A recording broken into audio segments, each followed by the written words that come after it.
ईक्षा Hindi classes में स्वागत है। आज इस वीडियो में हम पत्र लेखन करेंगे। पत्र यानी लेटर राइटिंग। अब देखिए, पत्र लेखन धीरे धीरे विलुप्त होता जा रहा है, समाप्त होता जा रहा है, क्योंकि टेक्नोलॉजी के आने से पत्रों की आवश्यकता कम होती जा रही है। पहले आज से 30-40 साल 50 साल पहले तो पत्र बहुत महत्वपूर्ण थे। लोग हाथों से कलम से लिखकर पत्र एक दूसरे को भेजते थे, अपने संदेश देते थे, अपने मन की बात कहते थे। आज तो एक सेकंड में हमारे मन के विचार कहाँ से कहाँ पहुंच जाते हैं। तो पत्रों की आवश्यकता कम हो गई है, पत्रों का महत्व कम नहीं हुआ। पत्र बहुत महत्वपूर्ण होते हैं और ये पत्र लेखन एक कला है, आर्ट है। पत्र लिखना भी सबको नहीं आता, तो ये एक आर्ट है जिसके द्वारा हम अपने विचारों का आदान प्रदान करते हैं। अब आपके सिलेबस में है, इसलिए आपको जानना जरूरी है। पत्र लिखने की आवश्यकता पड़े या ना पड़े ये दूसरी बात है, लेकिन क्योंकि आपके सिलेबस में है इसलिए आपको पत्र लेखन के बारे में जानकारी हासिल करना जरूरी है। तो अब तो ईमेल से हम 1 मिनट में अपनी बात भेज देते हैं, जो भी कहना हो। तो सबसे पहले हमें ये जानना चाहिए कि पत्र कितने प्रकार के होते हैं। पत्र मुख्य रूप से 2 प्रकार के होते हैं। एक होते हैं औपचारिक पत्र और एक होते हैं अनौपचारिक पत्र। तो जो औपचारिक पत्र होते हैं वे फॉर्मल लेटर्स होते हैं। फॉर्मल लेटर्स यानी किसी व्यावसायिक क्षेत्र में लिखे जाने वाले, कमर्शियल पर्पस से लिखे जाने वाले, ऑफिशियल लेटर्स, कोई शिकायत के लिए लिखे जाने वाले, संपादक को लिखे जाने वाले, एडिटर्स को, या फिर औपचारिक रूप से फॉर्मल रूप से इनविटेशन देने के लिए, फॉर्मल रूप से बधाई देने के लिए पत्र लिखे जाने वाले, शुभकामना देने के लिए, धन्यवाद देने के लिए, जो औपचारिक रूप से फॉर्मल ऑफिशियल लेटर्स होते हैं, रेजिग्नेशन लेटर्स होते हैं, ये सब औपचारिक पत्र में आएंगे। और अनौपचारिक दूसरे प्रकार है अनौपचारिक, जो ऑफिशियल नहीं है, जो फॉर्मल नहीं है, जिनमें फॉर्मेलिटी नहीं है, जो अपने संबंधियों को, रिश्तेदारों को, मित्रों को, अपने भाई बहन, माता पिता को, दोस्तों को लिखे जाते हैं, जिनमें हम अपनी पर्सनल बातें करते हैं। एक बात तो ये ध्यान रखने की है कि आप कोई भी पत्र लिखें, अब सब कुछ बाईं तरफ लिखा जाता है, यानी आपके पेपर के लेफ्ट साइड में सब कुछ लेफ्ट साइड में लिखेंगे। मैं आपको बता दूंगी, जब आप लिखने बैठेंगे जिस तरफ से लिखना शुरू करते हैं सब कुछ उस तरफ आएगा, और जो बीच का विषय है, जो मुख्य लेटर का कंटेंट है, जो मुख्य बात हम पत्र में लिख रहे हैं, वो बीच में लिख जाएगी। मैं आपको पूरा उसका सांचा बनाकर बता देती हूँ कि कैसे पत्र लिखे जाते हैं। और एक बात का ध्यान ये रखना है कि जो औपचारिक पत्र हैं, ऑफिशियल लेटर्स हैं, उनमें विषय जरूर लिखना होता है, सब्जेक्ट, किस बात के लिए आप पत्र लिख रहे हैं, किस कारण से आप पत्र लिख रहे हैं, वो लिखना ऊपर जरूरी होता है। वो कब लिखना है, कहाँ लिखना है, वो सब मैं आपको बता दूंगी। पर्सनल लेटर में, व्यक्तिगत पत्र में, निजी पत्र में वो नहीं लिखना होता विषय। बाकी सारा कुछ मैं आपको डिटेल में समझा देती हूँ। तो कुछ बातें और भी ध्यान रखने की हैं। जैसे एक बात मैं भूल गई आपको कहना, कि जो अनौपचारिक पत्र होते हैं, जो निजी व्यक्तिगत पत्र होते हैं, हम उनको लिखते हैं जिनको हम जानते हैं, और औपचारिक पत्र वे होते हैं जिनको हम जानते नहीं, पर्सनली हम नहीं पहचानते, लेकिन हम किसी कार्यवश उनको पत्र लिखते हैं। तो कुछ बातें ध्यान रखने की होती हैं पत्र लिखते समय, जो मैं आपको संक्षेप में बता देती हूँ। जैसे भाषा पत्र की बिल्कुल सरल होनी चाहिए। जहां बहुत टेक्निकल शब्दों का प्रयोग करना है वहां तो करना ही पड़ेगा, परंतु ऐसी भाषा होनी चाहिए जो सरल हो, समझ में आने वाली हो। विचार बिल्कुल स्पष्ट होने चाहिए। आप क्या कहना चाहते हो वह विचार बिल्कुल टू द पॉइंट होने चाहिए। ये नहीं कि आप एक विचार लिख के फिर कुछ और लिखो बीच में।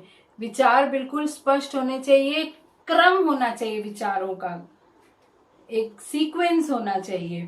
फिर संक्षिप्त पत्र होना चाहिए। जो औपचारिक पत्र हैं, जो फॉर्मल लेटर्स हैं, ऑफिशियल लेटर्स जो हैं, वो बिल्कुल संक्षिप्त होने चाहिए। पर्सनल लेटर्स में, निजी व्यक्तिगत पत्रों में तो आप अपने दिल के उद्गार, कुछ भी, कितने भी भावनाएं डाल सकते हो, अपने मन की बातें कर सकते हो। लेकिन जो औपचारिक पत्र हैं उनमें फैक्ट्स होते हैं, तो वो संक्षिप्त होते हैं। केवल काम की बात होती है बस, उसमें अभिवादन नहीं होता, उसमें नमस्ते और आशीर्वाद और ये सब औपचारिक पत्रों में नहीं होता। फिर आपका पत्र बिल्कुल संपूर्ण होना चाहिए, पूरा हो जाना चाहिए। ये नहीं कि बात अधूरी लगे, बीच में रह गई है। संपूर्ण बात होनी चाहिए, पूरी कर देनी चाहिए। पत्र प्रभावशाली होना चाहिए कि किसी को भी, जो भी पढ़े उसे लगे हाँ अच्छा पत्र लिखा गया है। उसके बाद आपकी लिखावट बिल्कुल सुंदर होनी चाहिए, साफ होनी चाहिए। काटा पिटी पत्र में अगर करोगे तो उसका प्रभाव बिल्कुल खत्म हो जाता है और मार्क्स वैसे ही कट जाते हैं। तो बिल्कुल साफ सुथरे शब्दों में पत्र लिखा जाना चाहिए, काटना पीटना बीच में नहीं चाहिए। और विराम चिन्हों का प्रयोग अवश्य करना चाहिए। जहाँ कॉमा, पूर्ण विराम, इसमें आदि बोधक चिन्ह, क्वेश्चन मार्क, जहां जहां जैसे जरूरत है उस हिसाब से विराम चिन्हों के बिना पत्र अधूरा माना जाएगा। समझ में नहीं आएगा आप क्या कहना चाहते हो और आपके नंबर भी कट जाएंगे। और देखने में लगना चाहिए कि पत्र लिखा हुआ है। वो मैं आपको पूरा ढांचा बनाकर बता दूंगी कि कैसे देखते ही, आपके पेपर में देखते ही एग्जामिनर को पता चल जाए कि ये पत्र लिखा गया है। पैराग्राफ की तरह पूरा पत्र नहीं होता, चाहे सब कुछ बाईं तरफ है, बाईं तरफ से शुरू करना है, परंतु वो देखने में एक पत्र की तरह दिखना चाहिए, लेटर की तरह दिखना चाहिए। तो अब मैं आपको बताती हूँ कि पत्र के अंग कितने हैं, कौन कौन से हैं। सबसे पहले पत्र का अंग है, सबसे पहले ऊपर लिखेंगे हम पता, उसके बाद तिथि, उसके बाद संबोधन, जिसको आप पत्र लिख रहे हो। अब औपचारिक पत्र है तो आप महोदय लिखोगे, या इंजीनियर महोदय हैं, डॉक्टर महोदय हैं, पुलिस अधिकारी महोदय हैं, अखबार के संपादक महोदय हैं, पता नहीं किसको लिख रहे हो आप, तो वो संबोधन कहलाता है। अनौपचारिक पत्रों में जिसको पत्र लिख रहे हैं, पिताजी को, माताजी को, भाई को, बहन को, दोस्त को, चाचा जी को, तो पूज्य पिताजी, प्रिय भाई, प्रिय दोस्त, आदरणीय चाचा जी, ये संबोधन कहलाते हैं। तो संबोधन इसका एक और अंग है।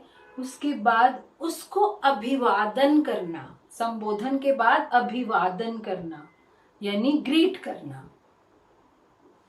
बड़े हैं तो उनको चरण स्पर्श या नमस्ते, नमस्कार, बहुत छोटे किसी को लिख रहे हो तो आशीर्वाद, ये होता है अभिवादन।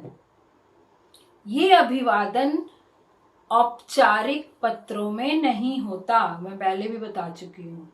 उसके बाद है विषय, जो मेन आपका लेटर है उसका विषय क्या है, आप किस कारण से पत्र लिख रहे हो, ये जो कारण है ये विषय के अंतर्गत आएगा। जैसे इंग्लिश में हम सब्जेक्ट लिखते हैं लेटर का, विषय लिखकर डैश फिर आप लिखोगे बिजली की शिकायत के लिए, मेरा लेख अखबार में छापने के लिए, पुलिस अधिकारी को आप अगर लिख रहे हो तो महिलाओं से छेड़छाड़ की शिकायत के लिए। इस तरह से विषय, वो मैं और एग्जाम्पल जब दूंगी तो मैं बता दूंगी। विषय जरूर लिखना, लेकिन ये विषय केवल औपचारिक पत्रों में लिखा जाएगा, अनौपचारिक में नहीं लिखा जाएगा। माँ को लिख रहे हैं, भाई को लिख रहे हैं, दोस्त को लिख रहे हैं, पिताजी को लिख रहे हैं, तो वहाँ विषय नहीं होगा, वहाँ सीधा पत्र शुरू कर दिया जाएगा। तो विषय के बाद आता है मेन पत्र विषय वस्तु, यानी जो कंटेंट है, जो हमारा पत्र है। हमेशा पत्र आप अगर औपचारिक पत्र लिख रहे हो तो वो 2 पैराग्राफ में लिखोगे। एक में जो आपकी मेन बात है, समस्या है, वो वर्णन करोगे, और दूसरे पैराग्राफ में आप उनसे क्या उम्मीद करते हो, आप क्या चाहते हो उनसे, आप क्या अपेक्षा करते हो, वो लिखोगे अगर औपचारिक पत्र है तो। औपचारिक यानी ऑफिशियल, जैसे बिजली विभाग को लिख रहे हो कि हमारी बिजली बार बार चली जाती है, हमें पढ़ाई में नुकसान होता है, जो भी आपको कष्ट होते हैं वो सब लिखोगे। और फिर दूसरे पैराग्राफ में लिखोगे कि आप इस समस्या का समाधान शीघ्र से शीघ्र कराने की चेष्टा करें, अपने मैकेनिक्स इंजीनियर्स जो भी, उनको भेजकर हमारे मीटर की जांच पड़ताल करवाएं, और उम्मीद है आप जल्दी ही ये काम करेंगे। इस तरह से एक में समस्या और एक में पैराग्राफ में जो आप चाहते हो, और उसके बाद आप पत्र की समाप्ति करोगे। उसमें पत्र पाने वाले के साथ आपका जो रिश्ता है, अगर आप किसी की बेटी हो तो आप लिखोगे आपकी पुत्री, अगर आप किसी का बेटा हो तो आपका पुत्र और अपना नाम, जो भी रिश्ता है। किसी के भतीजे हो तो आपकी भतीजी, तुम्हारी सखी, तुम्हारा मित्र, इस तरह से एंड करोगे। अगर मान लीजिए आप प्रधान अध्यापक को लिख रहे हैं, अपने स्कूल के प्रिंसिपल को, तो आप क्या लिखेंगे, आपकी आज्ञाकारिणी छात्रा। और अगर आप लड़का हो तो आप लिखोगे आपका आज्ञाकारी छात्र। इस तरह से देखना पड़ेगा आप किसको लिख रहे हो। और जिसके साथ बिल्कुल भी एकदम अनजान है, किसी विभाग में या डिपार्टमेंट में लिख रहे हो, तो भवदीय, लड़का है तो भवदीय, लड़की है तो भवदीया। इस तरह से पत्र लिखा जाता है। तो मैं उदाहरण देकर आपको बताऊंगी, और उसके पहले मैं आपको बताऊंगी कि जो बड़े होते हैं उनको कैसे हम अभिवादन करते हैं और संबोधन करते हैं, जो छोटे होते हैं उनको कैसे करते हैं। कुछ उदाहरण मैं आपको पहले वो बताकर फिर लेटर का उदाहरण दूंगी। तो मैं आपको पहले बताती हूँ कि आप जिसको भी पत्र लिखेंगे तो उसके लिए कैसे संबोधन करेंगे, कैसे अभिवादन करेंगे, और कैसे आखिर में लिखेंगे। तो ये सारे मैं आपको एक एक उदाहरण बताती हूँ, और इसे आप याद रखिएगा। देखिए, यदि आप को कहा गया है कि आप पिता हैं और पुत्र को पत्र लिखिए, मान लीजिए आप पिता हैं और पुत्र को पत्र लिखिए, तो पुत्र को आप कैसे लिखोगे, संबोधन कैसे करोगे, प्रिय पुत्र लिखोगे या उसका नाम, प्रिय अनिल या प्रिय पुत्र, या प्रिय पुत्र अनिल, इस तरह भी लिख सकते हो, वो भी गलत नहीं है। और फिर उसे अभिवादन कैसे करोगे, क्योंकि आप पिताजी हो, आप पिताजी बन के पत्र लिख रहे हो, तो आप लिखोगे शुभ आशीर्वाद, बड़े ही बच्चों को आशीर्वाद देते हैं। और उसके बाद लास्ट में जो खत्म करना है पत्र, उसको उसमें जो लिखते हैं उसे अभिनिवेदन कहते हैं। तो लास्ट में आप लिखेंगे तुम्हारा शुभाकांक्षी, भी लिख सकते हो नीचे तुम्हारा पिता, तुम्हारा शुभाकांक्षी यहीं पर तुम्हारा पिता, या केवल तुम्हारा शुभाकांक्षी भी लिख सकते हो।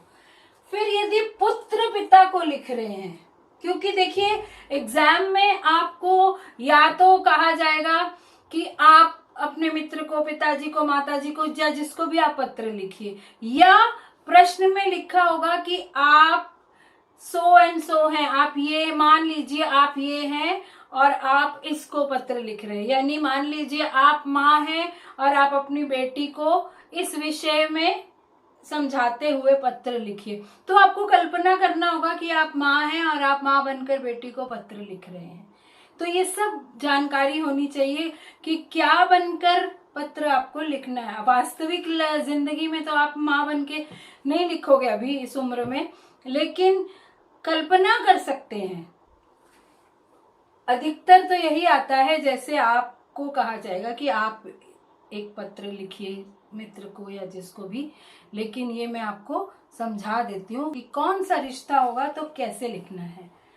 अगर पुत्र बनकर पिता को लिखना है तो लिखेंगे पूज्य पिताजी, सादर प्रणाम, और नीचे लास्ट में आपका स्नेहाकांक्षी पुत्र या आपका आज्ञाकारी पुत्र।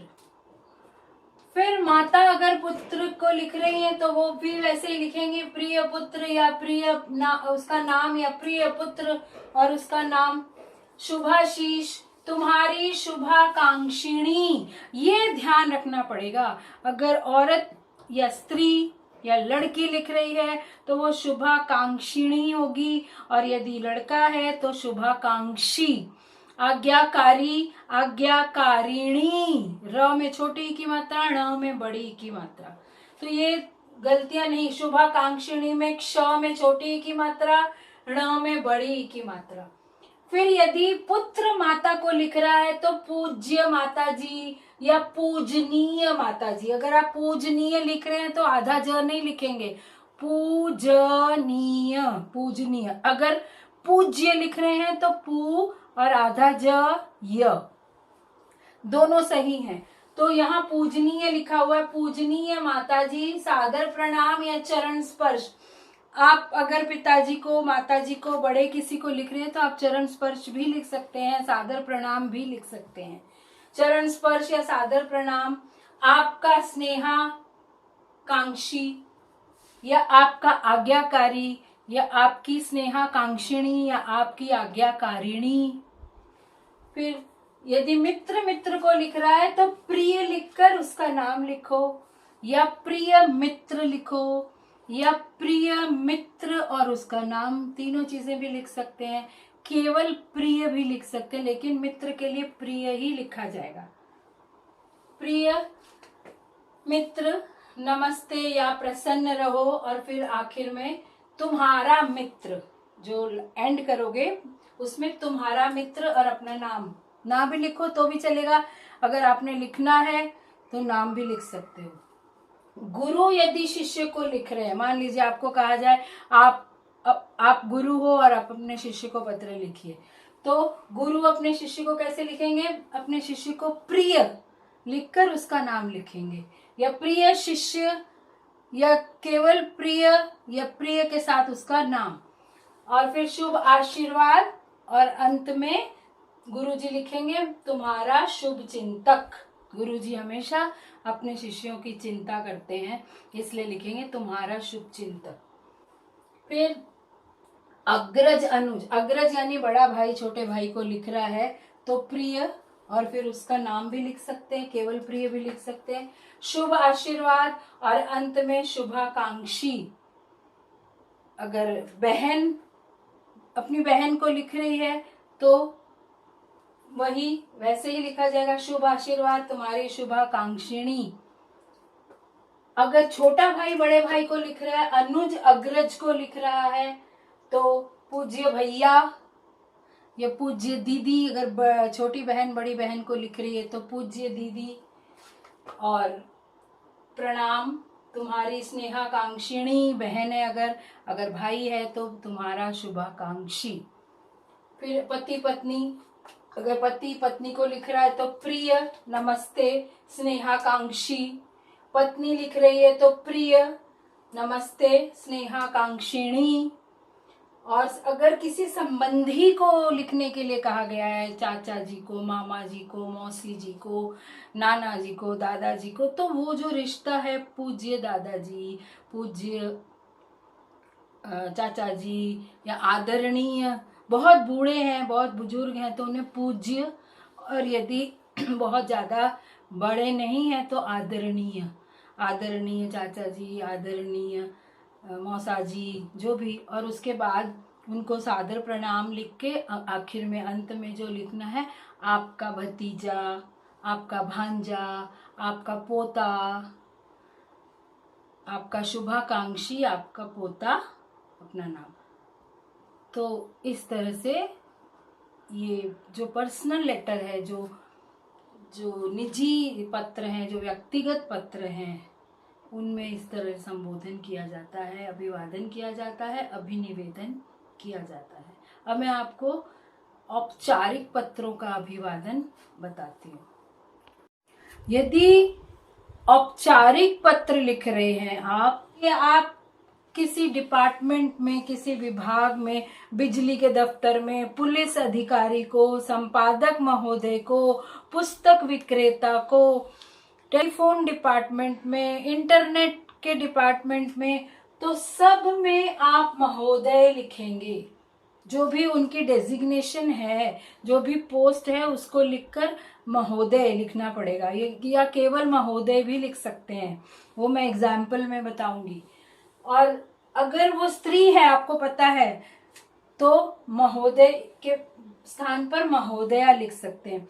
और यदि आपको नहीं पता तो आप महोदय ऑब्लिक लिख के महोदया, महोदय या महोदया, क्योंकि आजकल औरतें भी सब क्षेत्रों में काम करती हैं। और फिर उसके बाद यदि पुरुष है लिखने वाला, तो उसमें भी अभिवादन कहीं नहीं करना है, नमस्ते, नमस्कार, प्रणाम, कुछ नहीं लिखना है। औपचारिक पत्रों में कभी अभिवादन नहीं होता, ये बात याद रखिएगा, नहीं तो अगर आप लिखेंगे तो आपके मार्क्स कट जाएंगे। तो लिखने वाला पुरुष है तो भवदीय, स्त्री है तो भवदीया। अगर आप स्कूल के प्रधानाध्यापक को यानी प्रिंसिपल को लिख रहे हैं कोई भी पत्र, प्रार्थना पत्र या आवेदन पत्र या किसी भी बात के लिए, तो आप लिखेंगे श्रीयुत प्रधानाध्यापक। अगर आपके स्कूल की प्रिंसिपल स्त्री है, महिला है, तो आप लिखेंगे प्रधानाध्यापिका, और जी भी लगा दीजिए साथ में, प्रधानाध्यापक जी, प्रधानाध्यापिका जी। और फिर उसमें भी अभिवादन नहीं होगा। और फिर आप लिखेंगे आप आपका आज्ञाकारी छात्र, फिर नीचे अपना नाम, अपनी कक्षा और सेक्शन। अगर लड़की लिख रही है पत्र तो आपकी आज्ञाकारिणी छात्रा, छात्र नहीं छात्रा, फिर नाम और कक्षा और सेक्शन। तो इस तरह से पत्र लिखे जाते हैं, अभिवादन और संबोधन। और बाकी मैं सैंपल्स आपको बताती हूँ। तो देखिए, मैं आपको पत्र का एक ढांचा बता रही हूँ, बिल्कुल इसी तरह फॉलो करना है आपको, और देखने में ये पत्र जैसा दिखना चाहिए। ध्यान से सुनिए। सबसे ऊपर, सबसे पहले तो एक बात का ध्यान रखिए कि सब कुछ बाईं तरफ से शुरू होगा। जो उसी बिल्कुल पंक्ति के नीचे एक ही लाइन में आप लिखना शुरू करेंगे, और जहां जहां वो पंक्ति खत्म हो जाएगी उसके बाद वहीं से निचली लाइन से शुरू करेंगे। जहां पंक्ति छोड़नी है मैं सब बता रही हूं आपको। सबसे पहले आप अपना पता लिखेंगे ऊपर, जैसे सी 904 दिलशाद गार्डन, नई दिल्ली, पिन कोड लिखोगे। उसके बाद लिखेंगे तिथि या दिनांक। तिथि और दिनांक दोनों में से कोई भी शब्द आप प्रयोग कर सकते हो। और डेट लिखेंगे 5/10/2020। फिर आप एक पंक्ति छोड़ देंगे। एक पंक्ति छोड़ने के बाद आप संबोधन करेंगे। संबोधन मैं बता चुकी हूं कैसे करना है, किसको करना है। किसको पत्र आप लिख रहे हैं ये डिपेंड करता है। तो संबोधन यानी जिसको आप पत्र लिख रहे हैं, उसके बाद उसको अभिवादन करेंगे, ग्रीट करेंगे, चरण स्पर्श या शुभ आशीर्वाद या नमस्ते या सादर प्रणाम या केवल प्रणाम, जो भी लिखना है वो अभिवादन करेंगे। उसके बाद आप एक पंक्ति फिर छोड़ेंगे और यदि औपचारिक पत्र लिख रहे हैं, फॉर्मल लेटर लिख रहे हैं किसी विभाग को या किसी अधिकारी को, किसी ऑफिसर को, तब आप विषय लिखेंगे। हेडिंग पहले लिखेंगे विषय, जैसे सब्जेक्ट होता है। विषय लिखकर आप यहाँ पर विषय लिखेंगे कि किस कारण से आप पत्र लिख रहे हैं। ये मैं पहले बता चुकी हूँ आपको कि कौन सा कारण हो सकता है। तो यहाँ पर विषय लिखेंगे। केवल औपचारिक पत्र में ही लिखना है विषय, पर्सनल लेटर में, व्यक्तिगत पत्र में नहीं लिखना है। माताजी, पिताजी, भाई को या मित्र को विषय नहीं लिखना है। उसके बाद आप फिर उसके नीचे से आप एक पंक्ति फिर छोड़ेंगे। अभी तक आपने 3 पंक्तियां छोड़ी हैं। छोड़कर, ताकि वो देखने में स्वच्छ साफ सुथरा पत्र दिखे, ऐसा ना लगे कि आपने एक अनुच्छेद लिख दिया है। फिर वहीं से नीचे से आप वहीं से पत्र लिखना शुरू करेंगे। 2 पैराग्राफ्स में पत्र लिखेंगे, 2 पैराग्राफ्स। अधिक से अधिक 100 शब्दों में, 120 शब्दों से आगे नहीं बढ़ेंगे आप। 5 नंबर का पत्र है केवल। तो 2 पैराग्राफ में, और मैं ये बता चुकी हूँ पहले पैराग्राफ में क्या है और दूसरे में क्या है, औपचारिक पत्र में क्या है और अनौपचारिक में क्या है, मैं बता चुकी हूँ। तो 2 पैराग्राफ में आप पत्र लिखेंगे। उसके बाद आप पत्र को समाप्त करेंगे। उदाहरण मैं पत्र के भी दे दूंगी, ये भी मैं केवल ढांचा बता रही हूँ आपको। फिर नीचे आप अपना जो भी रिश्ता है आपका, यदि कोई रिश्ता नहीं है तो भवदीय, भवदीया या भवदीय। अगर आप प्रिंसिपल को लिख रहे हैं तो आज्ञाकारी, छात्र, छात्रा, वो सब बता चुकी हूँ मैं। वो अभिनिवेदन उसे कहते हैं। और फिर अपना नाम, भवदीया के बाद अपना नाम लिखना जरूरी। कैसे पता चलेगा किसका पत्र आया है? और उसके बाद जिसको आप पत्र लिख रहे हो, पाने वाला, जो ये पत्र पाने वाला है, उसका पता लिखोगे। तो ये है इसका ढांचा। अब मैं आपको अगले वीडियो में उदाहरण दूंगी, पत्रों के कुछ उदाहरण। तो आप मेरे चैनल को सब्सक्राइब कीजिए, लाइक और शेयर कीजिए और कुछ कमेंट्स भी लिखिए, ताकि मुझे पता चले कि मैं जो आपको बता रही हूँ वो फायदा भी हो रहा है आपको या नहीं।